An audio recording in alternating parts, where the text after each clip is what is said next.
fight's not over. Stop the fight! People. Everybody, I come here for everybody. Kill everybody. I'm the champ. I'm the king. Kill everybody. Ah! All right, guys, welcome back to Broke Bets. Lane here with you as well. Got my guy with me, Carson. What's up, dude? Yes, sir. 297. First pay-per-view of 2024. If you guys were paying attention, these picks were out early. Got some early bets on the Patreon, so stay tuned for those things. And let's just get right into this. We got Malcolm Gordon versus Jimmy Flick. We got the battle of the cans here at the flyweight division.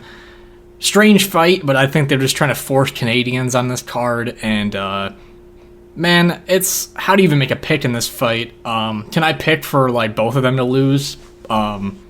I'll take Malcolm Gordon just because he's had more experience here in the UFC, and I think he's a little bit stronger when it's going to come to the grappling. It's so strange, though, you know, Malcolm Gordon, 7 losses, all by finish. Jimmy Flick has 6 knockout losses.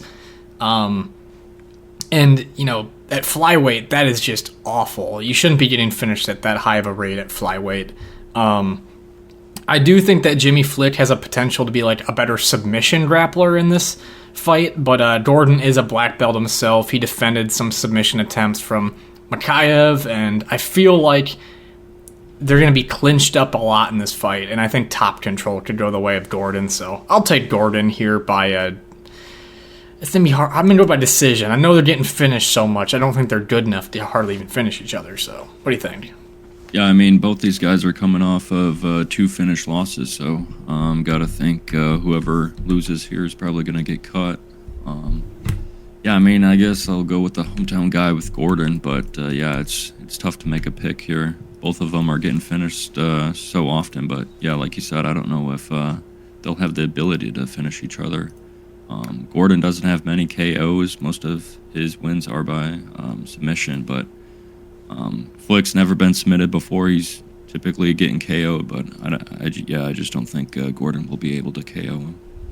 Yeah, Gordon, too, he just does this thing where he blitzes into range, and, you know, that killed him in the Jake Hadley fight and a couple other ones. He makes a tough weight cut as well. His footwork is absolutely awful, doesn't take damage well, getting finished within, you know, the first minute of a fight in the UFC like 2 or 3 times now.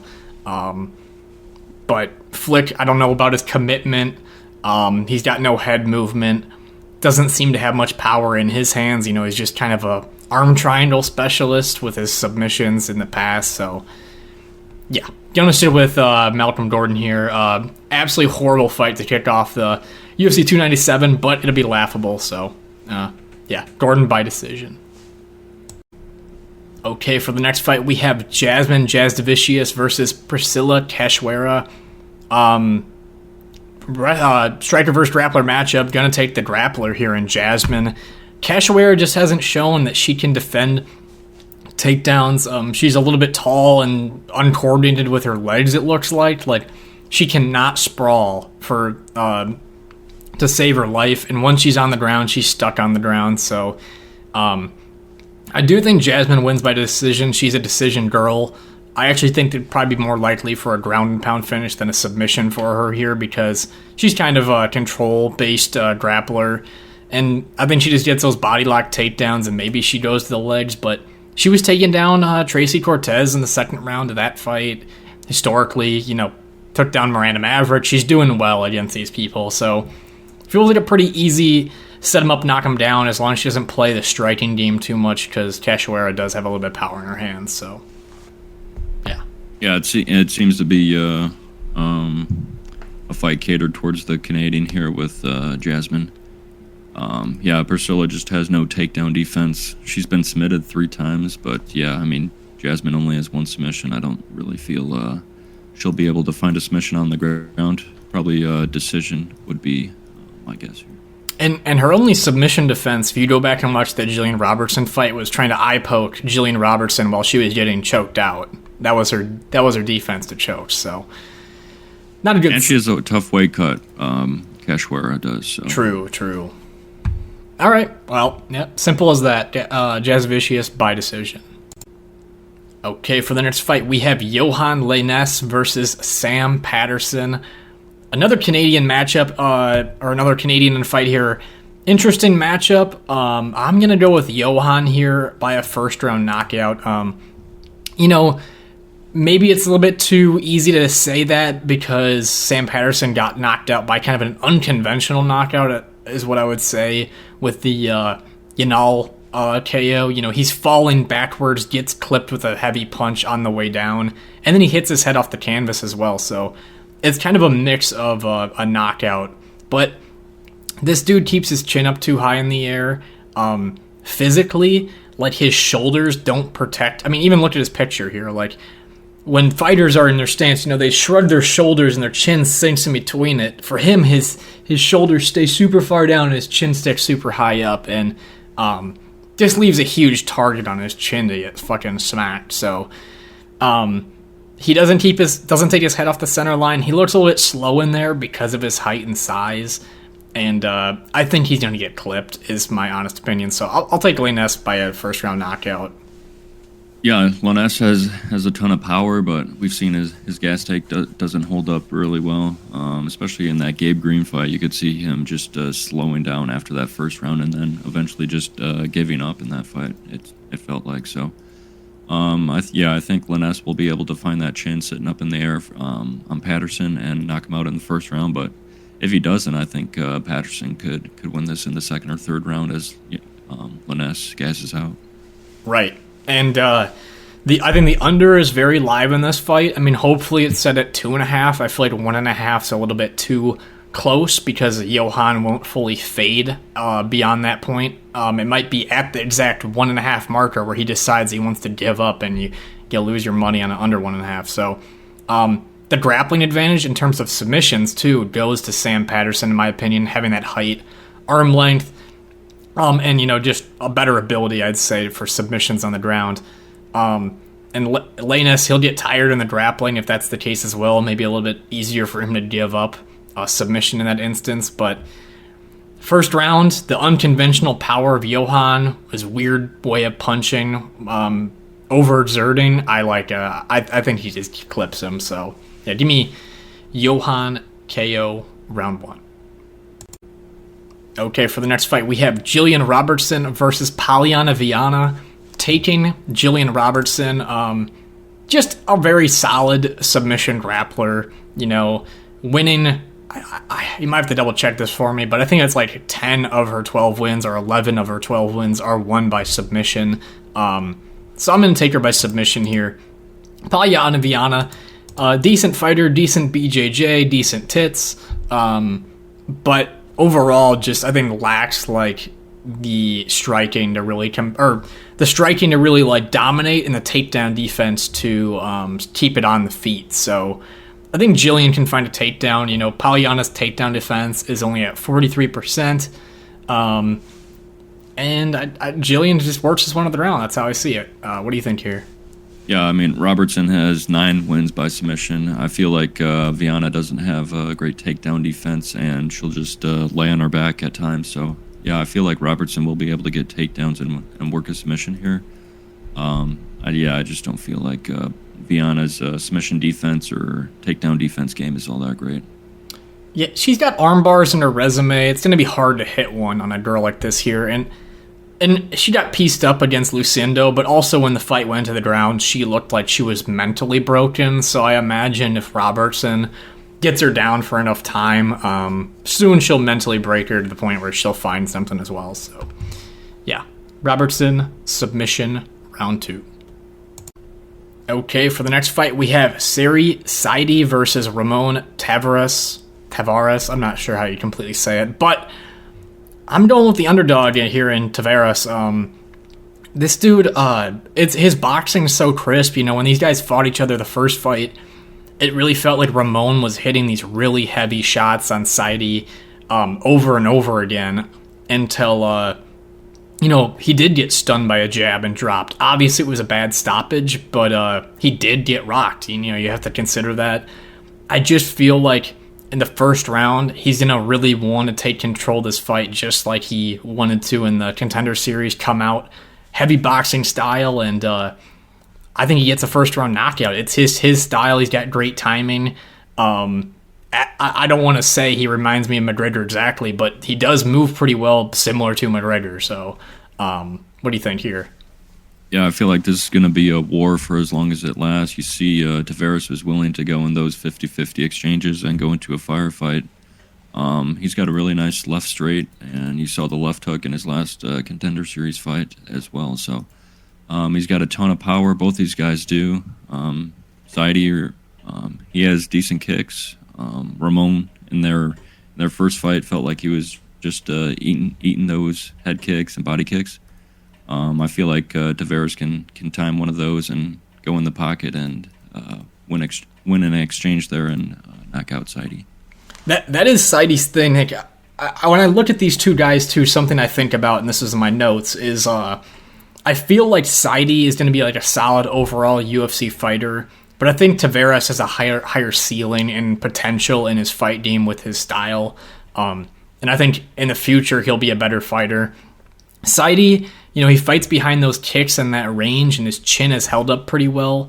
He's also been in a 5-round fight before, which is, a great sign for him compared to Taveras, who I think is mostly just all knockouts and finishes. So hasn't really had that 3-round experience. I also really like the under in this fight because I think they're just going to go at it. Clearly, Ramon rocked in the last fight they had. Also, like you were just saying with the body kicks and the head kicks, Taveras likes to go in on those. He also might just get clipped because he's not respecting the kicks enough. So I love this fight. I really do. I think this is like a crazy underrated fight that people probably won't pay attention as much for, but it's honestly one of the ones I'm looking forward to most on this card. So, any more thoughts? Yeah, I love this fight. I think Sidey keeps his chin up a little too high, although he has been eating those punches and has reacted well to them. But, yeah, I feel like Taveras could be able to knock him out. Look at that under and look at Taveras' money line. That's all I'll tell you. So, Taveras KO round 1. Okay, for the next fight, we have Charles Jourdain versus Sean Woodson. I'm going to be on the Jourdain side.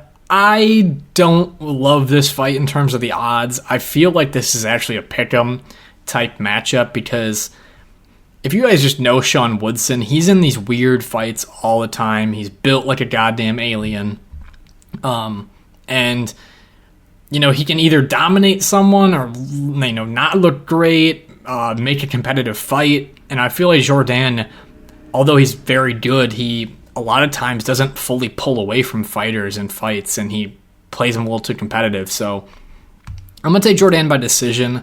Not convinced with this one, but I do like that Jourdain's going to be a little bit faster here, and he throws good combinations.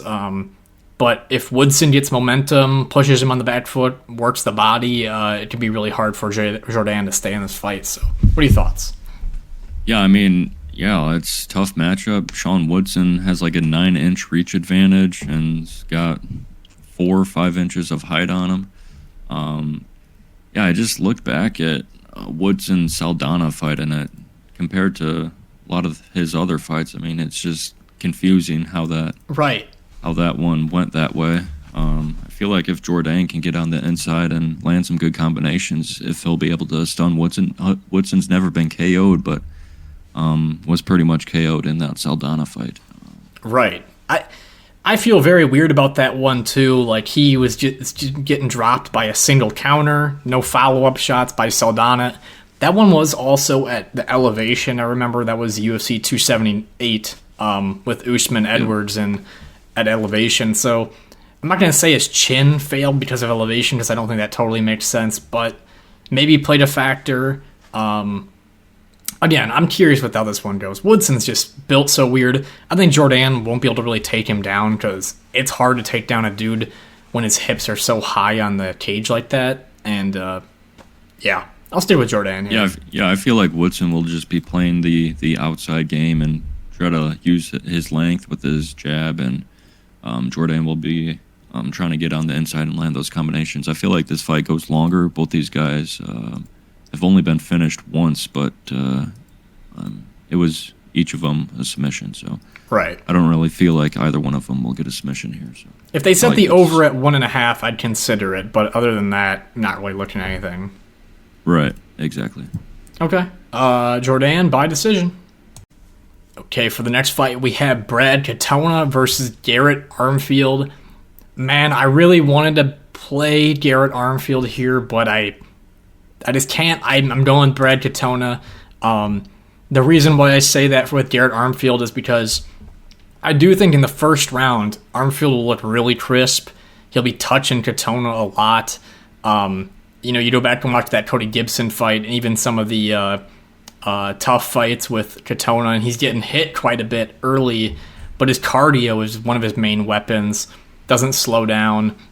Also can work the grappling, and as I've seen with Armfield, he starts pretty fast. He's very accurate with his punches, but as the fight goes late and grappling gets introduced, he'll get a little bit more tired, and I think that's when Katona really works his game. So I'll take Katona by a decision here. What are you thinking? Yeah, I mean, I feel like Armfield starts out pretty strong. He's got 5 first-round KOs and 2 first-round submissions. So when he's winning, it's always in that first round, and then usually he tends to fade, like you said. And I think that's where Katona will be able to take over with his cardio and his pace. So if it's first-round finish, I like Armfield, but as the fight goes on, Katona. Right. And I think Katona's chin, as we've seen, is held up, so it's going to be hard. I mean, Garrett has a nice jab. He's was really stiff with it against Kazama. I mean, his performance against Onama was very good before, he's on short notice, up a weight class, a very tough fight for him. But Mateo Vogel, I believe the guy's name is, in Cage Warriors or whatever, CCFC, they fought like a couple years ago. And similar thing, he was just piecing the dude up, and then grappling got introduced, got a little tired, got submitted. So, yeah. We'll go to Katona by decision. Okay, for the next fight, we have Arnold Allen versus Movsar Evloev. I'm going with Arnold Allen here as an underdog. I think we're getting a little bit of the Russian bias in the odds here. Arnold Allen's fought very well, also faced pretty high-level competition here in his last couple fights. I'd say that's pretty 4 high-level opponents in a row with Max, Calvin, Dan, and Sadiq. So, I think he's been there. He's also faced a heavy grappler in Nick Lentz, where he defended a lot of takedowns. And Evloev, as he looks very good and he does a lot of things very well, at times I feel like he lacks the real power. This guy has 0 finish wins in the UFC. Maybe a little bit overhyped because he's a Russian. He has a very well-rounded game, good striking, good wrestling. But in my opinion, I thought he lost the Diego Lopez fight just based on submission attempts and how close they were to being finished. So I'm going to take Arnold Allen by decision. What do you think? Yeah, I mean, I think this is a very good fight. I think this is probably, aside from probably the main event, this is probably the next fight I'm looking forward to, just because you haven't really seen Evloev fought, the top of that division yet, where Arnold Allen, you've seen him fight Holloway, Cater, Hooker, Sadiq Yusuff in his last 4 fights. So step up for Evloev here. I think his grappling is obviously really good here. Allen hasn't fought a grappler in the last 4 fights, so I feel like Evloev could be able to get this fight to the ground, and if he's not, I feel like Arnold Allen wins it on the feet. So, obviously the Diego Lopez fight was really close, but that was a tough stylistic fight. I feel like Lopez, as the newcomer, we didn't know what he was about, and we've seen him in his last 2 fights get 2 first-round finishes now, right? And one against Sabatini. So, that was a very good opponent in Lopez. So I feel like he could win a decision here with the control time. But yeah, I mean, he just doesn't do a lot of damage. So it'll be interesting to see how the judges score this with the damage on Allen's side probably and the control time with Evloev.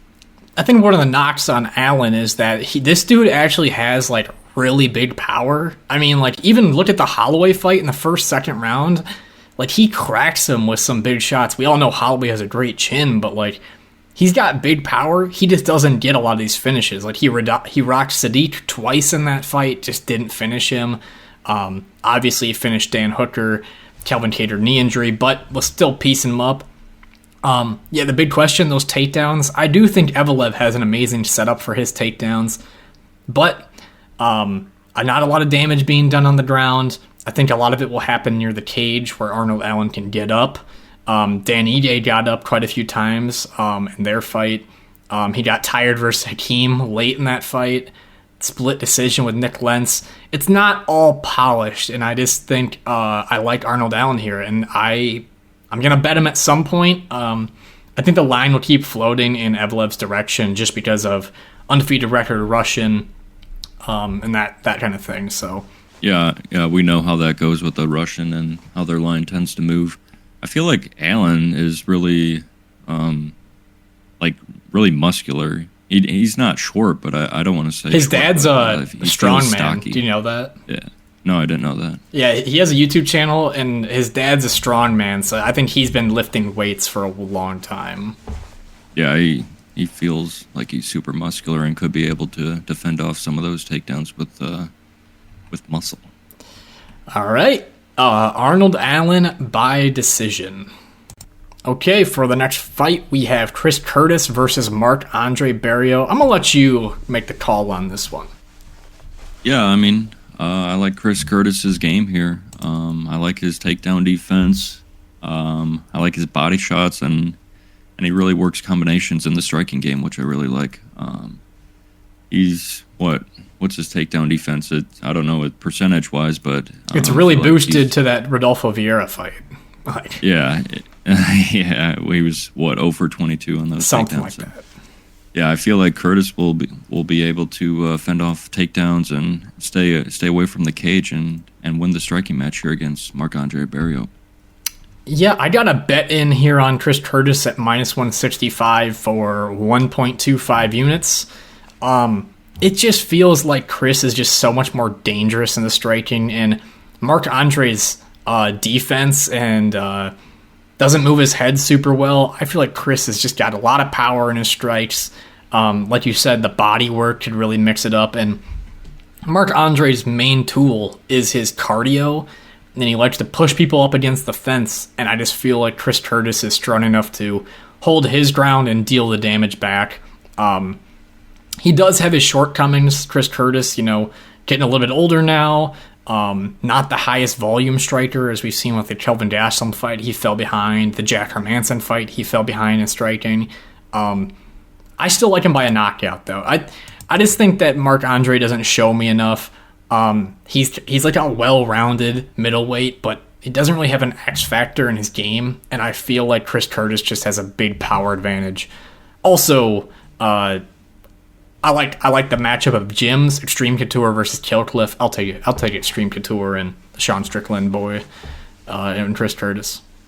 Yeah, I feel like Chris Curtis is very defensively sound as well. He keeps his hands up high and rolls a lot of those punches too. So that's another aspect I do like. All right, Chris Curtis KO round 2. All right, for the next fight we have Neil Magny versus Mike Malott. Man, Neil Magny, been the gatekeeper of the division for a long time, but I can't really pick him anymore. I've never thought his talent level is too high, similar to even the guy we just talked about, Marc-Andre Barriault. Neil Magny's big advantage in this division is his cardio and his size, and getting a little bit older with a horrendous performance against Ian Gary, and Ian Gary also just didn't do much in that one either, but, he has a row of a role of being finished here in a couple of his fights. Should have been obviously in the Ian Gary fight, but submitted. And Mike Malott carrying heavy power in his hands and the ability to submit. I gotta take him by submission here in the first round. So, what do you think? Yeah, I feel like this could be interesting if this gets out of the first round. You just see Malott.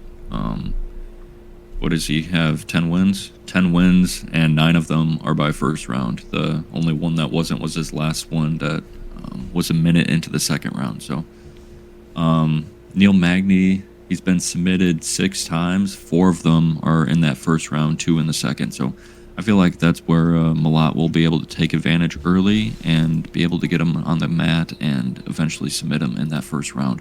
But if it gets out of that second round, like you obviously mentioned was Magny's cardio, I think that's his best aspect. And if it gets out of that first round, I feel like Magny could be taking over as the fight goes on. Malott seemed to be slowing down a little bit in the Fugit fight as that creeped into the second round, but we don't know. I think too. We just haven't seen him go long, so right. Interesting. And Magny's whole entire style is to push people against the cage, possibly trip someone down for a takedown, and just wear on your gas tank until he can take over. And Malott could be exposed for that, but this guy also very sharp on the guillotines. His Contender Series win was a guillotine, and then the Fugit one. And what's crazy about the Fugit one is he had him in the front headlock, and he really flew himself into that guillotine perfectly until he rolled it over into a mounted guillotine. So I like him here. I wouldn't pay the price for him. I don't really care for anything in particular in this fight. I do wonder if Mike Malott by a submission or by finish, that might be a line to look at, but not something I'm keen on right now. So anything you're looking at? Malott has never gone to a decision before, so right. You got to think if he's winning by finish. He throws punches too, like he doesn't think there's extra rounds in the fight. Like he's just gonna throw as hard as he can. So yeah. All right, Mike Malott by submission, round 1. Okay, for the next fight, we have Raquel Pennington versus Mayra Bueno Silva for the Bantamweight Championship. And I don't think people are really too interested. I mean, Bantamweight's just so dead after Amanda's gone. I mean, I like Bueno Silva. Pennington's, a veteran. And then there's Juliana Pena, who's the chirping bird in the background. But I'm going to go with Bueno Silva here. And the striking to be kind of close between these two. Ground game advantage, submission game advantage to me on the Bueno Silva side. But I like the Muay Thai type style from Bueno Silva, using her elbows, using her knees, using teeps, and I just think brings a little bit more to the table than Raquel's just kind of boxing. And give me Bueno Silva by decision. What are your thoughts? Yeah, I feel like Silva has more of a finishing potential. 7 wins by submission. You see that Holly Holm one that she submitted, but that got overturned. She took ADHD medication. That's why it got overturned, I remember. Yeah, who knows? But yeah, I mean, this fight just seems Yeah. Not really. Yeah, seems mid. Feel bad for Canada getting a co-main event like this, but anywho, yeah, I mean, Pennington has basic boxing. Feels like, like you said, classic UFC lesbian. Yeah, that was one of my notes, is that she's your classic UFC lesbian. She seems like the trademark, you put a stamp on it. Bueno Silva, I just think it's going to be a little bit better for her, a little bit younger, still kind of growing as a fighter. This title fight is just so weird. It feels, Raquel Pennington's winning fights, yes, she has been a little bit of a role, but nothing super impressive is the hard part about it. And who else do you put in a title fight? So if this was a pay-per-view main event, it would sell like 40,000 pay-per-views. So maybe zero. Yeah. I mean, Silva doesn't have the greatest takedowns, so I don't know.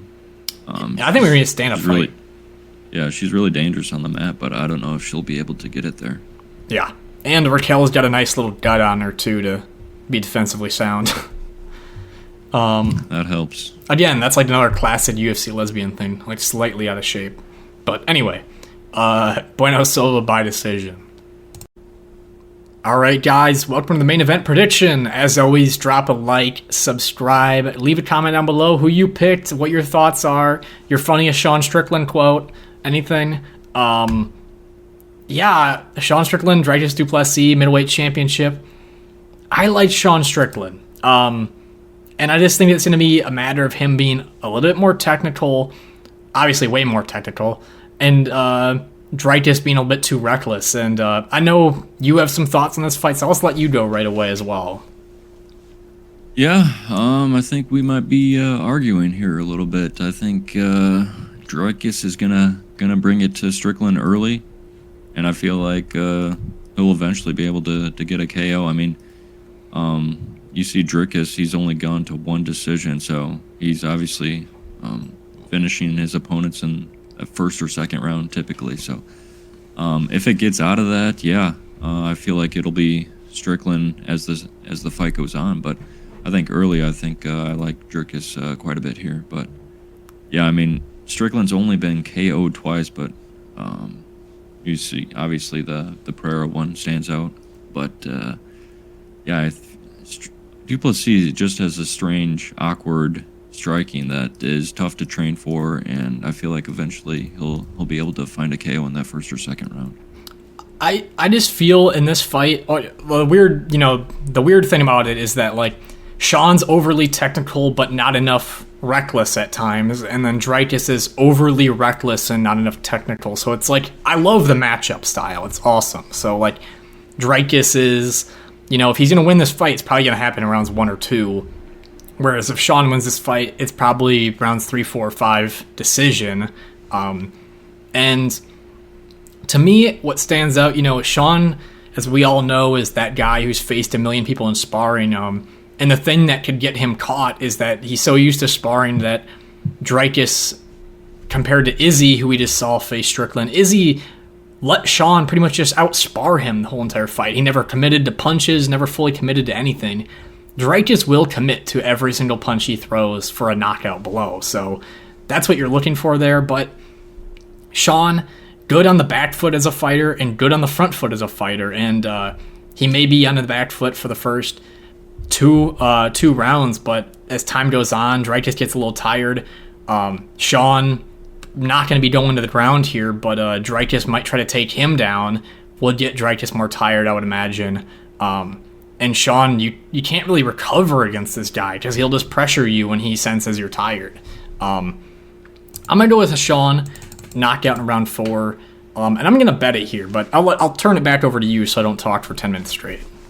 Yeah, I mean, I feel like if you are going to be betting this fight, I mean, I feel like if you're betting this Strickland fight, might as well the Strickland side. I feel like you could be live betting it. I feel like Du Plessis will have success early and then fade as the fight goes on, and that's when Strickland will take over. So I feel like you could get a good number after that first or second round. So that's how I'll be looking at this fight. I might do Dricus by finish early on, and then Strickland live bet or Strickland late. So yeah, that's how I like it. So we don't have access to some of the sports books just for state reasons, but if you're on like FanDuel and you have the option for Dricus by rounds 1 or 2 knockout, or another option for Sean by like 3, 4, or 5 decision, I think those are your best bets right there. And something I think about too, just like Sean, when he's starting to pressure Dricus, in that sparring style, he's faced people all the time who kind of like blow their gas tank real fast in sparring. So I'd imagine he's just going to be very prepared for a matchup like this. The Extreme Couture team doing phenomenal right now. Dricus, I also think against Rob Whittaker, he exploited some things that played really well to his advantage, and the jab that he hit to knock out Whittaker, he also hit in the first round of that fight. And it worked so well because Whittaker has that dart in style where he just move into a punch. So Dricus just throws it out there. He closes his eyes. It looks kind of funny, but he got the job done. Dricus also with a brutal body shot to finish off that fight I thought was pretty crazy. But overall, I think he's just getting hit too much. You look at the Derek Brunson fight on the stand-up, he's still getting hit a lot. Whittaker hit him quite a bit. Taveras hit him quite a bit. Failed takedowns also in that fight. Sean getting hit less. Just hopefully he'll ramp up aggression. That's what I hope. But do you have a personality that you're cheering for in this fight? Do you like any person better personality-wise? I like them both. I don't know. I feel like Du Plessis could be in the head of Strickland. You haven't really seen Strickland get upset like that, referring to that press conference. So I'll be interested to see what this press conference on Thursday looks like too, as we lead up to the fight. But I like both guys. I do too. Du Plessis is my favorite African, and Strickland's probably one. Mike of my Perry is my Americans. favorite African. Come on now. yeah, there you go. Yeah, I mean, I like them both. They're probably the two best middleweights right now, I would say. Likeable, middleweights. Oh, right. I was going to say, the weird thing about matchups, too, I feel like if Izzy faced Dricus, I feel like Izzy would wipe the floor with him. Just a little bit different of a matchup. But Sean also a little bit leaves his head out there to be hit. And obviously, it doesn't get hit most of the time, but it is out there. And if you do clip him, similar to like Pereira, it could be game over. But I'm super excited for this fight. And yeah, I mean, Sean Strickland thought when he won the belt that the UFC would be so scared of him, but they've really promoted the shit out of him. So I think it's worked out to their favor. Yeah, I mean, they're really not stacking this card whatsoever for him. So pay-per-view buys are probably not going to be that great. The weirdest location ever, too. We're going to Canada. Yeah. Again, they did this at the last Canadian event. They took Amanda Nunes and whoever. But, like, Sean shits on Canada all the time. And they take him to Canada where he's going to talk about not having... Maybe the press conference, he's not even going to talk that much because of no free speech. But who knows? Yeah, right? Yeah, I don't know. I don't know how all that shit works, but yeah. Also... Man, we'll just keep it going. It's 7 minutes into this this specific breakdown right now. But Sean, I think he's able to win a fight, as we saw with Izzy, with 3 punches. A jab, a straight, and a teep. And I think that he's just so good at those 3 punches. I know that's extra a little add-on. Any last word from you? No, I'm looking forward to this fight. The card, it's a pay-per-view, but it doesn't really feel like it, but... We're getting a good main event, it feels like, so I'm looking forward to it. Yeah, my heart will be beaten during this main event. Kind of don't want to bet on it in a way, just because I want to watch it for fun and not as a bettor. But we'll see. I feel like that as well. All right, Sean Strickland, KO, round 4. All right, guys. Came off Ankalaev versus Walker for plus 3.3 units. Only missed 1 bet on the night. Also went 9-2 for picks. The only ones we got wrong were Tom Nolan and Ricky Simone. And yeah, it's a static start to the year here. That's I believe a 3-card winning streak if you count what happened late last year. So yeah, coming in, Joshua Van, easy money. I mean, like round 1, sure, it looks a little ugly, but you know, Bunes was kind of doing his best. Magomed, fuck, I'm blanking on his name right now. The dude who faced Sean Strickland blew his load real fast. A ton of line movement beat right there. Easy money. Going down to prop bets. Tom Nolan, Mata, under 1.5 rounds. Easy money. Beat a ton of line movement. And it's just insane. Tom Nolan, huge size advantage, reach advantage. And, Nicholas Mata really good at throwing the hooks and hard punches when people are coming into range, and Nolan's style is just darting in and not protecting his face enough, and Mata made him pay, and that was a pretty crazy knockout. So good on him. Marcus Medee by finish. He's just too good, man. A lot of power in his hands already. Great movement, and again, he could have took the fight to the ground if he wanted to, but everything's looking good on the side of Marcus Medee. Waldo Cortez Acosta, here's the goofy bad bet. Officially, Acosta has made it on the no bet list. I mean, he should have already been on it, I think, but you've officially put yourself there.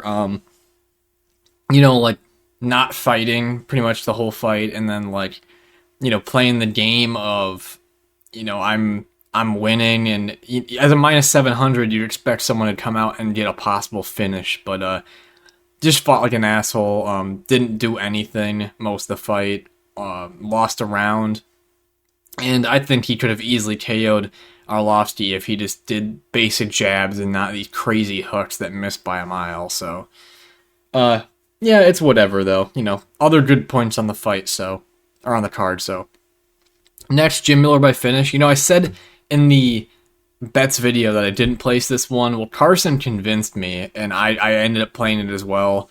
Thank God for that. Jim Miller, super late, got it done in the third round, but by submission. Just everything looked still so good in his game. The durability. I was surprised that Benitez's chin held up as well as it did, and Miller was just on him until that back, that neck crank, everything just goes well for him by finish, and didn't need to worry about the under or anything. He does pretty well all over the clock for finishing. And then finally, Farid Basharat, under 1.5, and then under 1.5 rounds in the Phil Hall's fight. Basharat, again, our call for that fight's like exact. It's like he's pretty even in the striking and aggression on the side of Basharat, and grappling will just steal him rounds, and that's exactly how it played out. 30-27, and then Phil Hall's Bruno Ferreira. I mean, Phil Hall's got to stop fighting. I mean, or they got to put him up against women or something, because it is insane how bad his chin is. That was a glancing blow that put him down, and the follow-ups, his legs were just completely straight. Wasn't that hard of a thing to call, and it's crazy how at the end of round one, it's just like, it's like the worst time in the world for him. He's about to go down.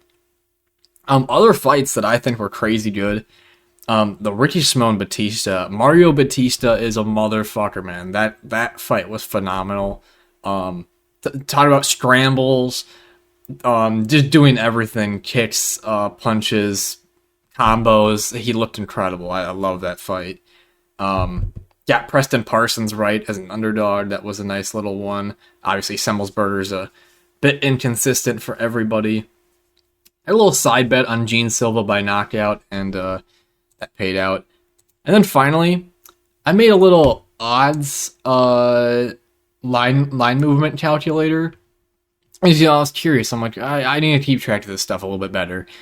For this last card, we beat 0.98 units of line movement. So out of that 3.3, if we would have gotten the lines late, take pretty much 1 unit off that. So I think we'll always keep track of that for the whole year, and we'll just see how that turns out and how much line movement is really affecting each one of these cards. But other than that, guys, again, stay tuned to the Patreon. That's where you're gonna get the early bets. It would have paid for itself today. Like I said, a whole unit you could have paid for the next 6 months, maybe even the whole year, depending on your unit size. And yeah, just stay tuned, and we'll keep the winning weeks coming to you guys. And that's all. Peace. I know. It doesn't matter from the trenches. I'm built like this. Don't doubt me, I couldn't do it. The odds that I couldn't do it. Look at me now.